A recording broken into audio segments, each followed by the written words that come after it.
अगर इस समय तुम्हारा शरीर आराम में है और तुम्हारा विवेक चुप बैठा है तो समझ लेना खतरा बाहर नहीं है, खतरा तुम्हारे भीतर पल रहा है।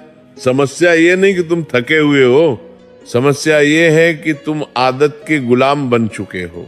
समय को तुम घड़ी में देखते हो, लेकिन समय तुम्हें आईने में देख रहा है, हर दिन पूछ रहा है आज तूने अपने भविष्य के लिए क्या किया, और तुम जवाब में बस एक उंगली हिला देते हो स्क्रीन की तरफ। तुम सोचते हो अभी तो उम्र है, अभी तो समय है, अभी तो सब ठीक है, लेकिन सच सुनना है, समय कभी चेतावनी नहीं देता, वो चुपचाप सब कुछ छीनता है।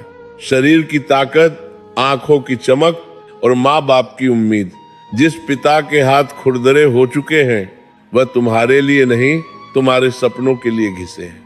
जिस माँ ने अपने शौक भूल दिए वह त्याग किसी कहानी के लिए नहीं था, वो तुम्हारे नाम लिखा गया कर्ज था, और तुम उस कर्ज को चुकाने की बजाय मनोरंजन में समय उड़ा रहे हो। ये कठोर लगेगा, लेकिन जरूरी है।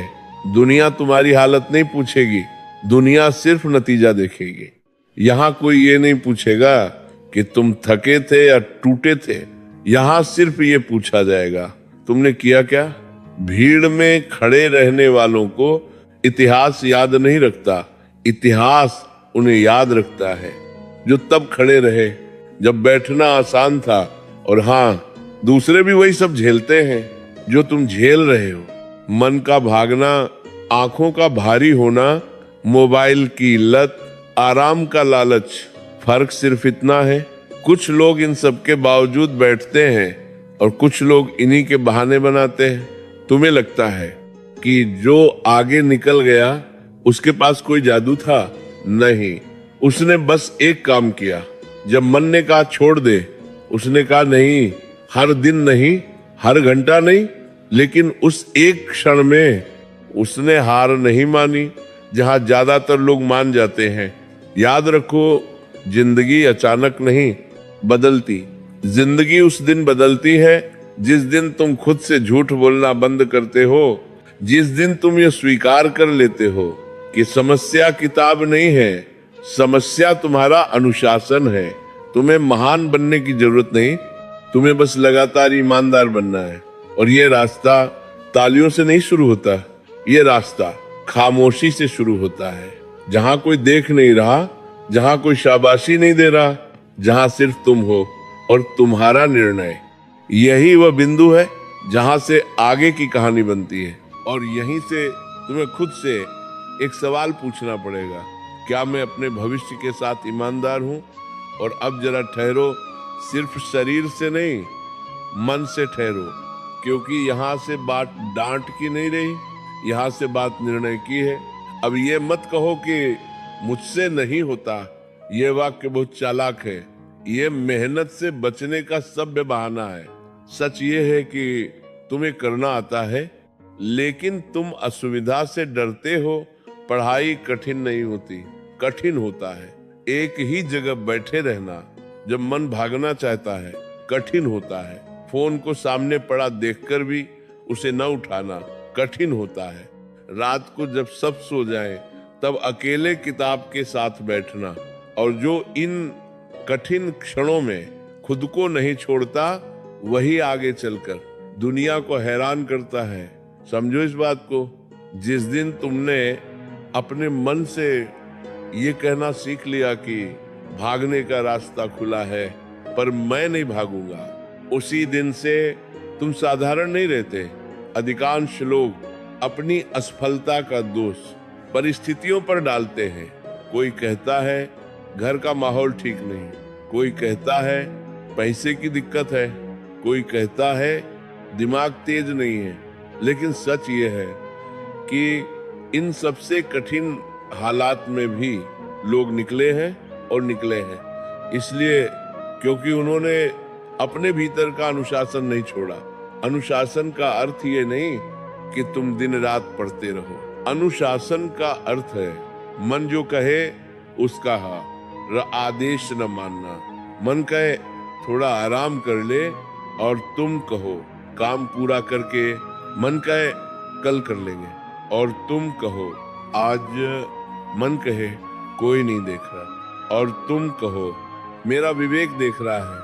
यहीं से आदमी बदलता है। अब सुनो एक कठोर सत्य, तुम जिस दिन अपने माता पिता के सपनों को सिर्फ भावना समझकर टाल दोगे, उस दिन से तुम्हारा पतन शुरू हो जाता है। क्योंकि वे सपने भावना नहीं होते, वे बलिदान की पर्चियां होती हैं, वे रातें होती हैं। जब माँ ने अपने लिए कुछ नहीं मांगा, वे दिन होते हैं जब पिता ने थकान के बावजूद शिकायत नहीं की, और तुम उन सबको कल पर टाल देते हो। कल बहुत निर्दयी शब्द है, ये सुनने में मीठा लगता है, पर यह जीवन को खोखला कर देता है। जो आज नहीं करता वह कल सिर्फ अफसोस करता है। अब यह समझ लो, भीड़ में रहने से कोई सुरक्षित नहीं होता। भीड़ में रहने से सिर्फ पहचान मिटती है। भीड़ वही जगह है जहां औसत लोग औसत जीवन जीते हैं और फिर औसत शिकायतें करते हैं। अगर तुम्हें भीड़ से अलग होना है तो तुम्हें वही करना पड़ेगा जो भीड़ नहीं करती। भीड़ सोती है, तुम जागो। भीड़ बहाने ढूंढती है, तुम कारण ढूंढो। भीड़ मनोरंजन ढूंढती है, तुम उद्देश्य ढूंढो। और याद रखना, अकेले चलना डरावना लगता है, पर वहीं से नेतृत्व जन्म लेता है। अब एक बात और, तुम्हें लगता है कि जो सफल हैं वे अलग मिट्टी से बने हैं। नहीं, वे भी वही डर महसूस करते हैं, उन्हें भी आलस आता है, उनका भी मन भटकता है। फर्क सिर्फ इतना है, वे अपने मन को अंतिम निर्णय लेने नहीं देते। वे कहते हैं डर है फिर भी करूंगा, थकान है फिर भी बैठूंगा, मन नहीं है फिर भी पढ़ूंगा। और यही 3 वाक्य आदमी को भीड़ से अलग कर देते हैं। अब ध्यान से सुनो, जिस दिन पढ़ाई का बोझ तुम्हें चुभने लगे, उस दिन मत भागना, क्योंकि वही बोझ आगे चलकर तुम्हारी रीढ़ बनता है। जो आज किताब का भार सहन नहीं करता, वह कल जीवन का भार कैसे उठाएगा।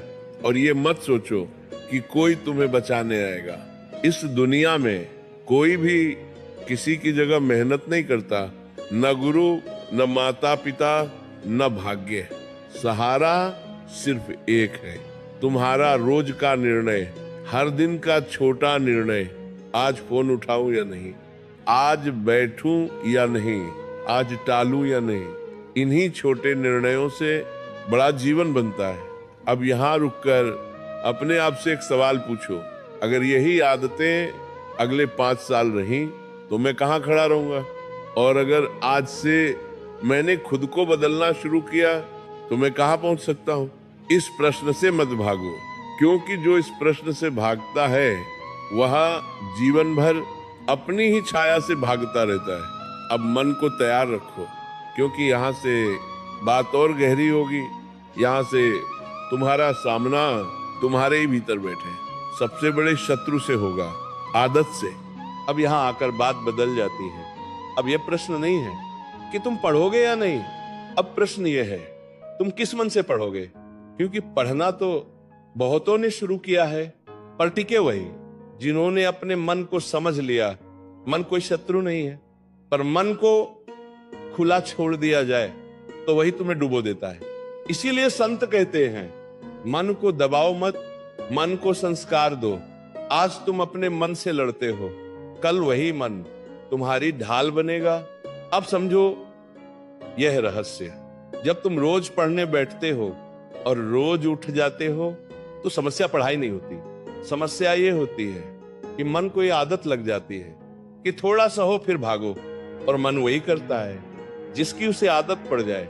इसलिए साधना का पहला चरण है बैठना सीखना, समझना नहीं, याद करना नहीं, नंबर लाना नहीं, बस बैठना।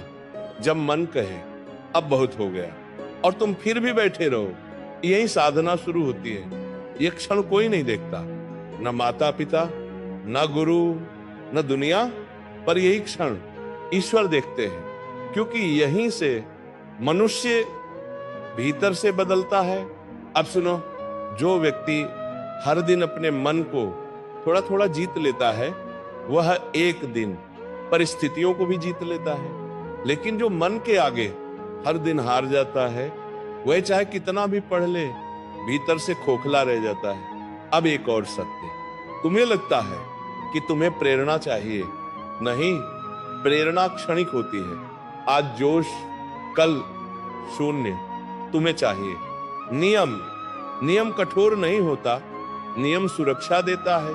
जैसे नदी किनारे में बंध कर ही गहरी और तेज बनती है, वैसे ही मन नियम में बंध कर ही शक्तिशाली बनता है।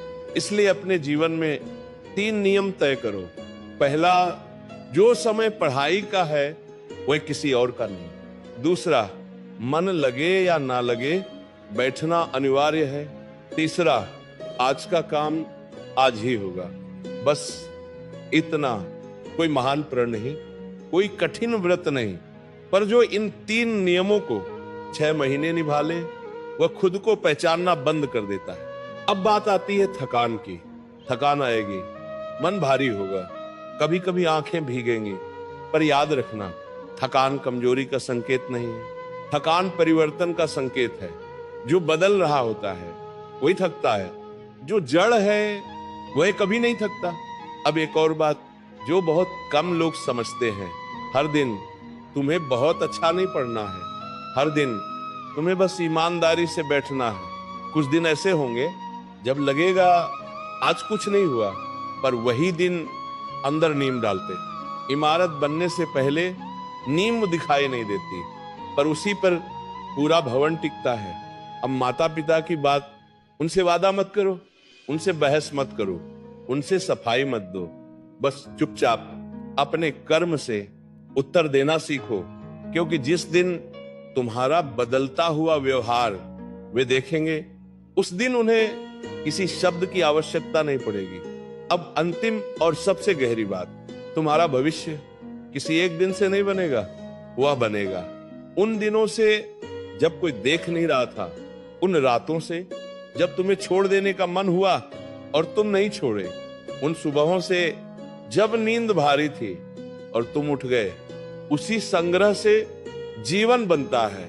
अब अपने आप से ये वचन लो, मैं आज से अपने मन को ढील नहीं दूंगा, आज से अपनी पढ़ाई को टालने का कारण नहीं बनाऊंगा, मैं आज से अपने माता पिता के सपनों को हल्के में नहीं लूंगा, मैं आज से अपने आप को कम नहीं आंकूंगा।